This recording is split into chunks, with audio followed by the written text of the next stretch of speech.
Balik ano. Go. So good afternoon everyone. We are the first presenter of DLA Quarter 4 in the title of Install Network Tables. And Lesson 1, Computer Networking. And my members is Edmond Rafales, Justin Edrea, Shane Macias, Adeline Caballo, Erwin Anilong, Fish Poliganas. You know.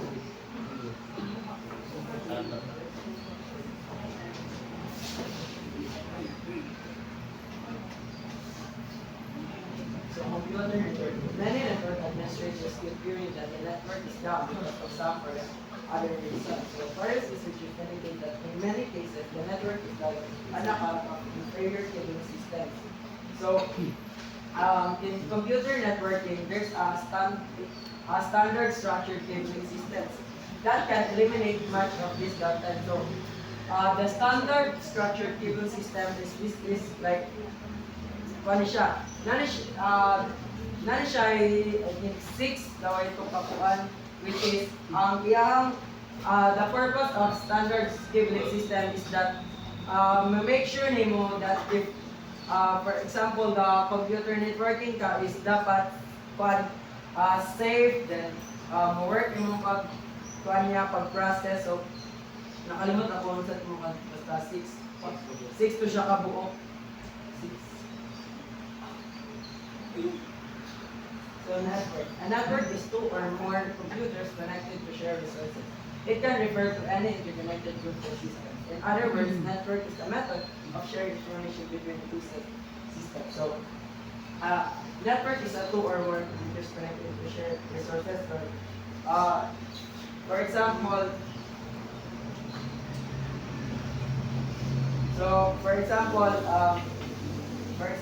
kaning laptop ni Justin and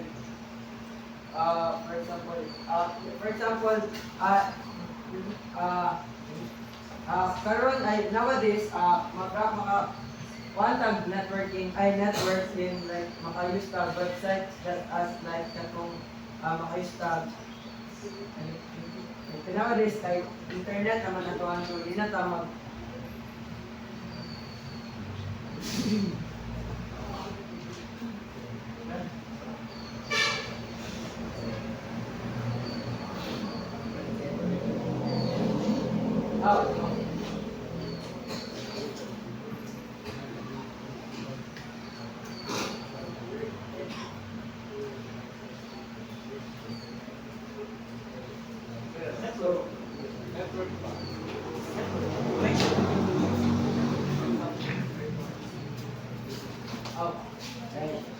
and network. So, for example, katong last quarter, which is we installed a driver for the lap dance and for the printer. So, this is like, for example, yung purpose is kanang information sa laptop is imo i-transfer in a printer, which is a printer i-print na email. So, computers are networked according to certain protocols such as TCP or Transmission Control Protocol or IP Internet Protocol, which are the rules or standards that allow computers in the network to communicate with one another. So, explain na siya sa next slide. So, first is the Internet Protocol or RIP. Standards dictate the logics of packets sent to the network.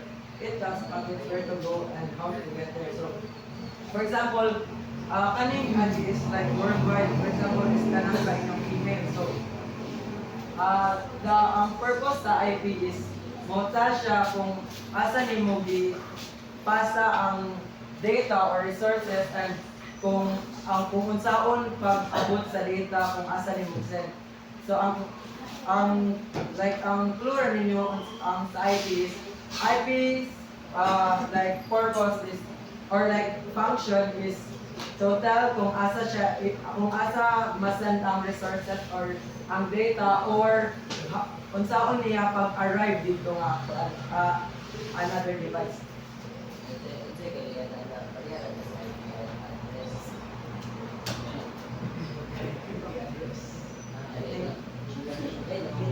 Dahil na. Dahil. Ano na? IP address. Oh, ito na number ito ba 968. And next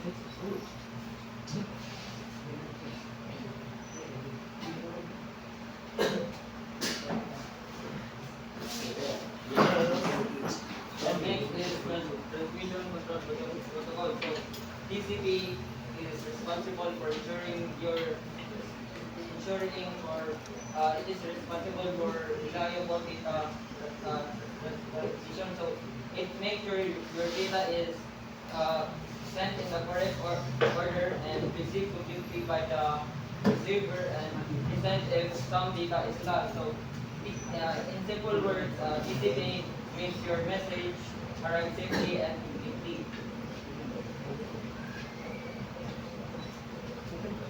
So this is how TCP or IP works. So mga bate mo, muna mura niya sa broker ng muna mga layers sa imong TCP, muna mga practice sa para sa yung data.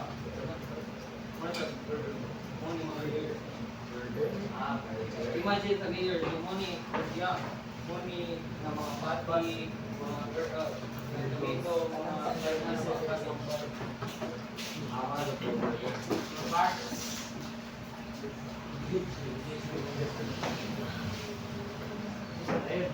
So so networks are classified based on their size, distance covered, and their purpose. So examples include PAN, LAN, MAN, and PAN. So it will be discussed by me and other reporters. So first is personal area network or PAN. So PAN is the smallest type of network. So PAN is what it connects personal devices and it can be wired or USB or firmware or wireless connectors such as Bluetooth or infrared. So ang greater sila itong LAN.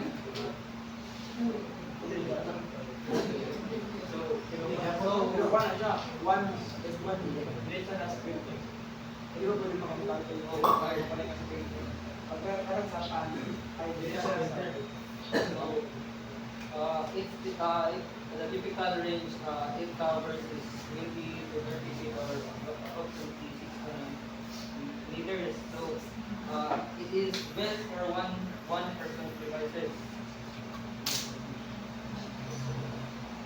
So ang example lang kung sa pantay, imong laptop i-connect sa imong telephone o ang imong earbud connected via Bluetooth. So next is local area network or LAN. So it covers a small area but it is more larger than PAN. So a LAN can access a smaller area bigger than PAN. So it is used in homes, schools, and offices. So it uses Ethernet cables. So Ethernet cables are the standard technology used to connect devices such as computers, houses, and switches. So it can be Wi-Fi or wireless. So it allows devices to communicate, share files, pictures, and internet. So example ani kay computers connected in a school computer lab.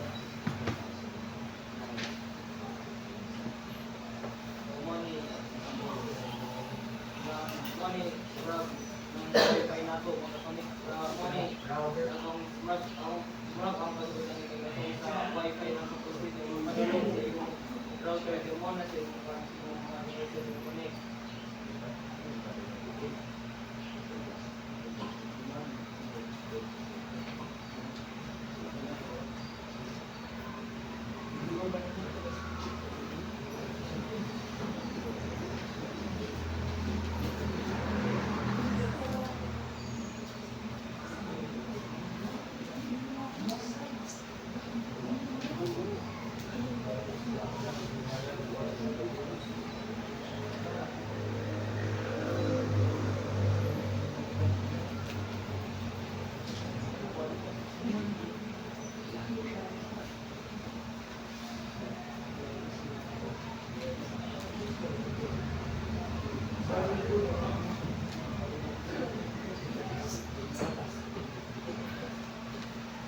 wireless LAN or WLAN covers a limited geographical area and is popular in places where networking cables are difficult to install. So this is different because when you typically use the PAN or the LAN, you will mostly use cables such as when you use a printer, there's a cable connecting to the printer to the laptop that will allow you to transmit data and information. And with LAN, you will use a sort of router, but you will still have to use cables in order to connect the internet into your router.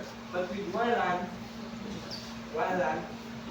it mainly uses the wireless exchange of information, meaning you will mainly use like signals transmitted from one place to the other, because in some places where it is very far from like typical internet provider internet providers, they will use WLAN so that their signal will reach the designated area.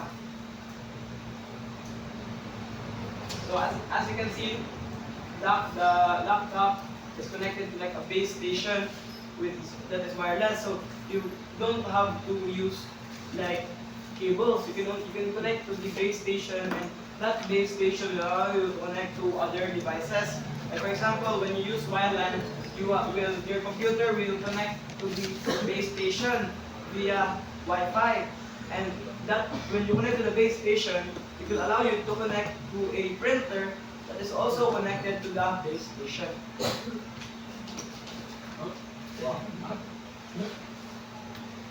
Campus Area Network or CAN.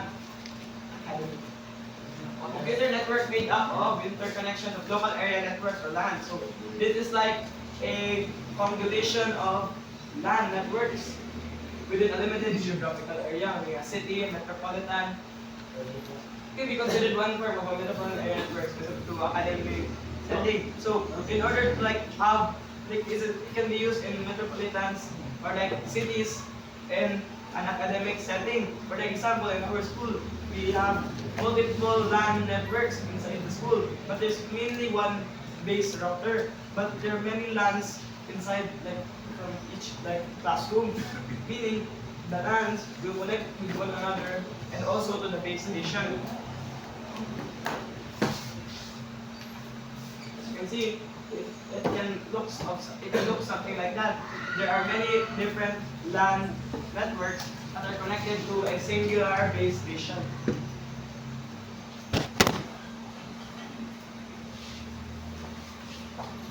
So next is MAN or Metropolitan Area Network. So think of MAN as the middle child of network. It is bigger than the Wi-Fi in my house, but smaller than the entire internet.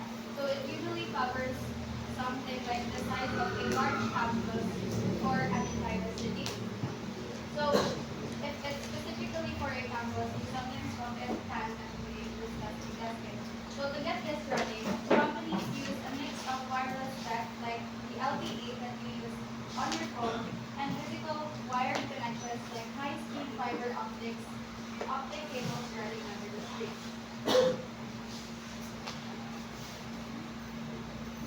So imagine kaning mga land, kaning mga buildings na labels of land is a different office building or a school department.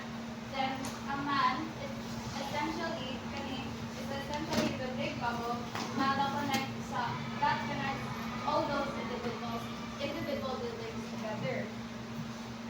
So ang difference sa CAN ug sa MAN is that the MAN has a bigger range and can encompass an entire city, but the CAN can only encompass a smaller radius.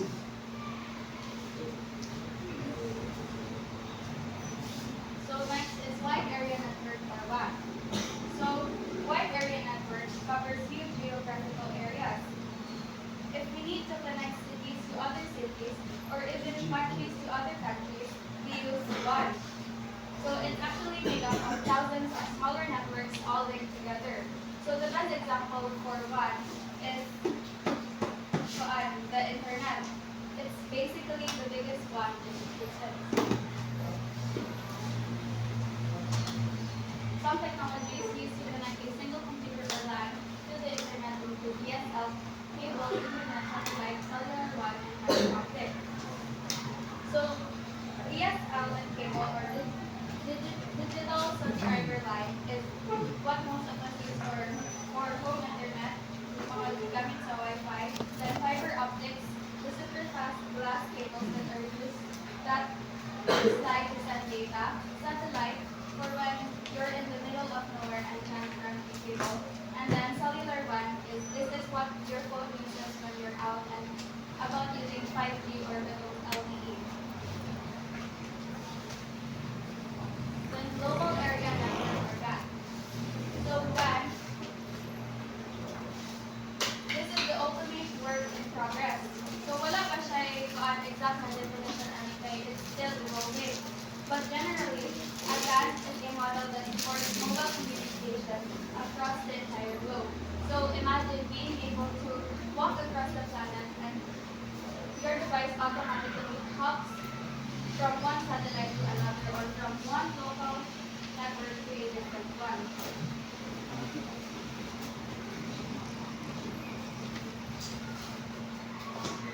Question. So, right, sige.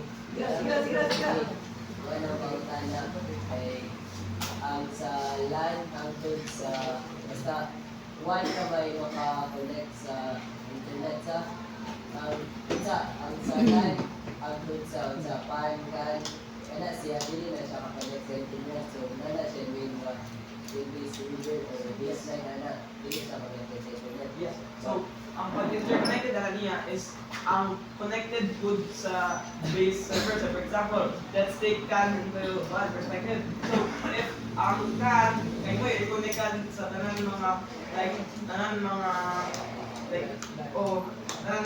computers, laptops, or na-connect siya sa CAN, pwede siya maka-transmit og data from one place na nakakonect CAN to the other place na nakakonect CAN. Ang atong mga gamit karon is atong mga WAN kay kaya ng mga Wi-Fi sa PLDT. WAN ay sa akong gamit. So atong WAN pwede rin mo na siyang i-connect sa imong cellphone but it is separate from the pwede mo ma-connect gamit sa CAN. Ito dili sa one dili sa access sa Hindi siya kakong sa internet eh. Dapat naka-connect po itong, for example, nakakaitan on the other side of the globe. Hindi mo siya mag-connect po sa other people na natin kasahan kay wala kay na makatransmit ng data between that place to the other. So mura na siya kabante, wala yung cellphone na yung hotspot. Think about it like that. Ang base server is na siya yung hotspot pero balik na kuha. And if makakonect mo cellphone dito sa hotspot, pwede siya makatransmit ng data gikan ang atong cellphone to other data, to other like the other parts or other devices na nakakonect po sa hotspot.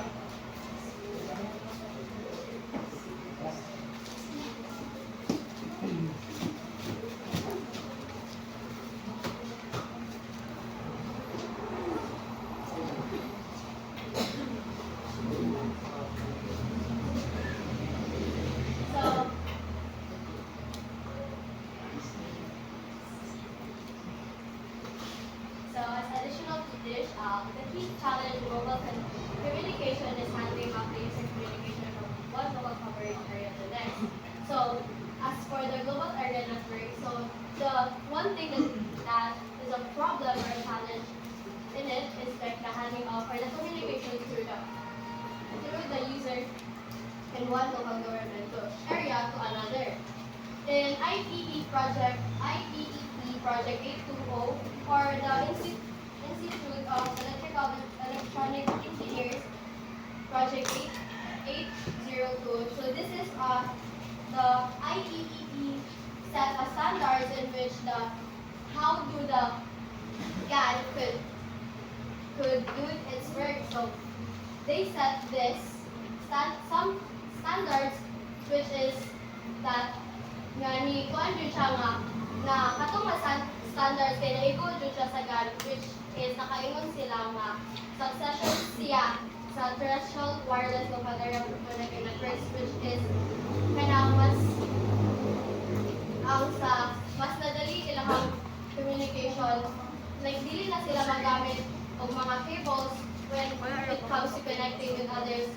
kay since na-prove naman sa IEEE na success ra siya when it comes to communication using a wireless local area networks. Clarification.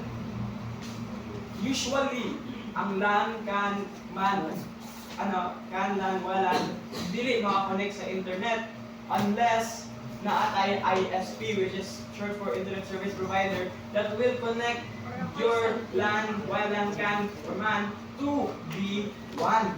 Pero WAN, katong ako yung kanina, cannot connect to the internet alone. You need to have like a intermediary or medium na pwede mo connect sa CAN o pwede mo connect sa WAN from the CAN to the WAN.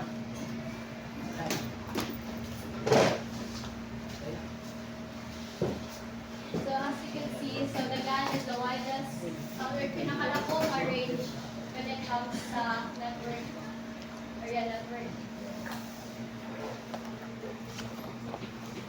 So as for number 8 is virtual private network or VPN. So a lot of you are already familiar with VPN. So it is a computer network in which some of the links between nodes are carried by mobile connections or virtual circuits in some larger network. For example, the internet instead of by physical wires. So let me explain first what is nodes. So nodes are those devices that are connected wirelessly. So for the data link layer protocols of the virtual network are said to be tunneled through the larger network when this is the case. So the job of the VPN is it is like the protector for your personal information when you're connecting with the internet. Since you're connecting it to the virtual circuits like the internet, you would have to access your personal information to it. And by using the VPN, it could help you protect or prevent attackers to access in your personal information. So it's said to be tunneled through the larger network means that when attackers or hackers will try to access in your information, they would have to go through a lot of process or like too impossible for them to access. So one common application is secure communication through the public internet, but a VPN need not have specific security features such as authentication or sentence encryption. So as I said earlier, that its common application is the secure communication through the public internet. Since you're using it widely and a lot of people uses it, and while using VPN, it does not have, you don't need to put it doesn't have explicit security features on it. But it is easy to use when you're using it. So as you may ask if downloaded na ba siya daan or like embedded sa inyong like computers nga na. So the answer to that question is no. Any devices is no dyan na siya. Pero some computers kay naa na ang VPN settings, but in order for it to like imong magamit is you still have to download it. Same as sa imong phones, MacBooks, and any other devices. Because as you can see, when you're connecting to the internet, it would block off the hackers and snoopers to accessing it by using them.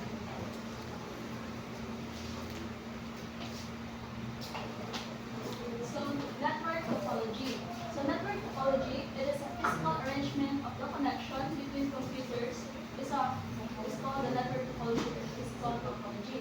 So network topology or physical topology, this is a physical or logical representation in which a computer or nodes are connected to internet or connected into each other.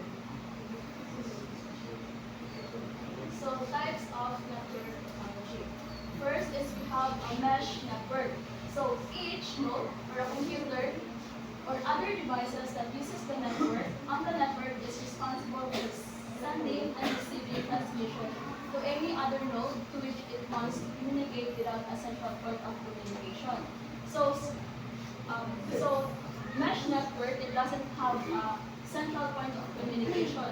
Central point of communication, this is a main communication. Like for example, the router.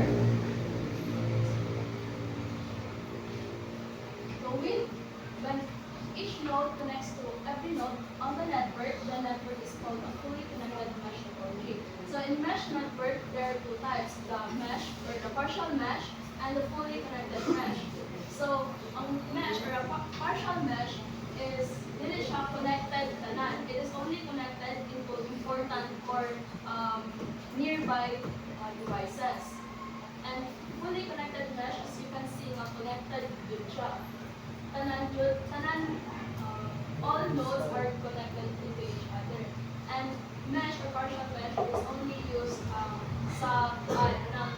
in reliability, while the fully connected mesh is used in a critical system like in military or data centers. Next is ring network. In a ring network, nodes form a ring. So, as word the ring assert, it is a circle. Really old IBM token ring networks work by passing a token around the ring, and this topology is seldom used today because one cloud computer or broken cable can halt all communication on the ring. So in ring network, it is a circular form. So when we say a circular form, yung process is only one direction. And if one computer is uba, all the system dili siya work. Unlike sa mesh, if one network or one connection is dili mayo mo, still the nodes or the computer work together siya. As you can see, Rather than translate verbal phrases, represent na lang. Represent real life situation. So bus network, another old topology is a bus network, whereby all computers are connected by sequential line. Kaya di ano Bus ni, network kasi work diba, by kanin sa mga game daw sila nila. So, pwede sa imong other skills, computers when communicating on the paan bus. sila, So on bus network, it is a computer that is magamit nila ng line, mga which is pure sequential pag-represent sequence or pagkakas. So like, that's a naon. Your performance task is to compare and or compare integers and nasa including the use of number which line. is apply mo yung kanang So, dapat makita ang number line kasi kung naman sa imong gamit.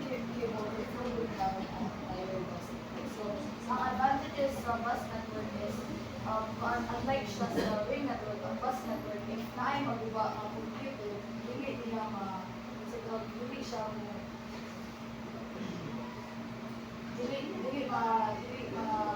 distribute Dahil kanili ay which is really right after sa praise. Manin mo good morning. Mas pakagawa mo saan mo yung right after sa ang prayer. ipapot ani is if ang keyboard dili computer. Ang pasabot na ko is kanang bus network kay if kuan nay magubang computer dili siya ma-disrupt ang uban ang keyboard. If nay magubang ang keyboard, if even nay magubang ang keyboard, dili na ma-disrupt niya, which is kailangan patay. So star network. A star network uses a centralized device to manage traffic of the network. This centralized device can be a switch or hub that offers multiple network ports or wireless connections. Hubs are not as efficient as switches and no longer Really may review, diba? device use. So kaning star network is muna siya devices that are connected and via individual cable to a centralized device.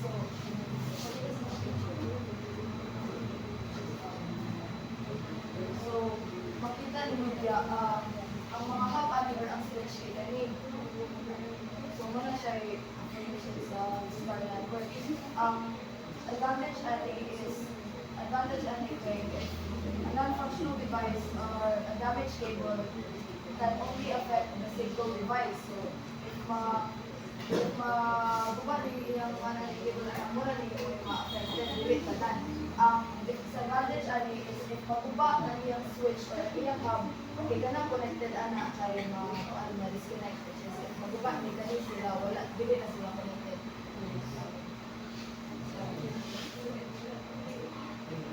Star networks are almost totally used for LANs today, and the advantage of a star network is that one down computer or one broken cable does not bring down the entire network. When a star network uses multiple switches in sequence, the switches form a bus network and a network called or a lightning network.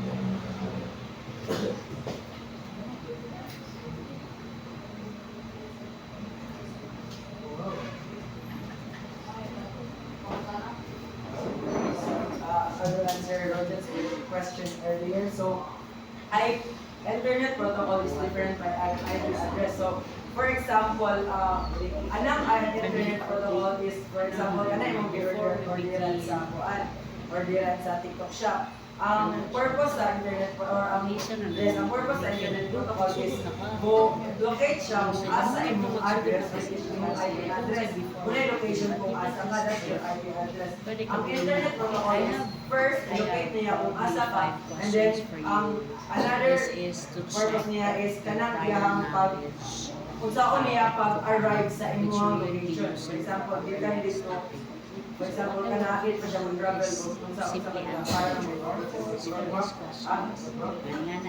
Dili, like yung wala. Locate siya, then email ba? Deliver. Siya i-deliver sa imong address. Make it as Kung smooth as sa i-apply nato dito sa network, data ang i-deliver mo. Do you understand how Hindi, passport, paglisod ang passport works? paglisod IP magulong sa exact na device na kailangan niya i-send ang information. Kung magamit siya ang IP address, kung namin IP address, kung niya ma-identify niya Is kung to asa check i-deliver your data. prior knowledge. Ayaw siya ayaw do not separate each part with the way you connect the transitions. Murag ka na, smooth na labot ka, klase ka nga, wala na siya mga parts. Basically, everything is connected. Pero sa imong lesson plan, wala ito siya. So sa lesson plan na siya, pero pag-deliver ni mo na sa lesson, diretso na siya. So, pwede ka say, Kada kung sa star, ang sa star is may switch biya siya, hindi like usa rin yung linya. Pwede makuha kung saling itong mas switch is kato na siya sa wala is kalinya lang. Hindi pa rin ang star sa bus.